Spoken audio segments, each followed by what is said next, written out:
Привет! По названию видео, я думаю, вы поняли, о чем пойдет речь.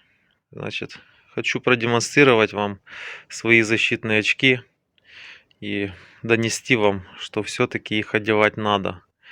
Вот я занимаюсь сварочными работами уже порядка 6-7 лет.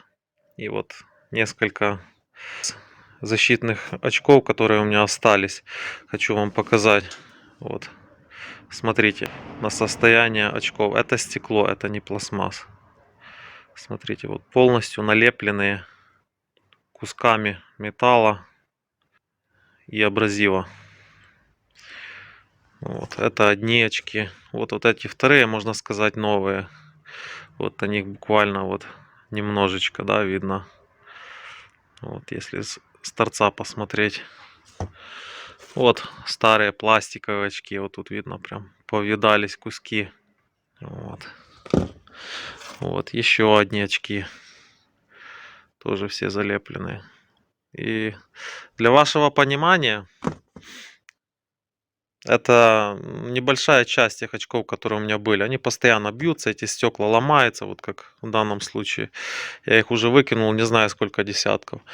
То есть, если постоянно что-то резать, чем-то заниматься, по-любому вам глаз перелетит. По-любому. Я лично доставал 2 раза осколок из глаза.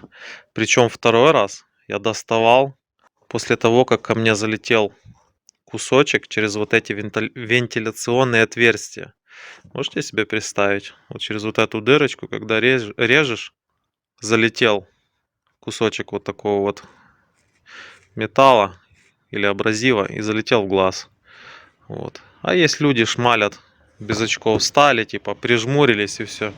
Ребята, не шутите. Может все очень плачевно закончится. У меня кум лежал в глазном, у него глаз один удален.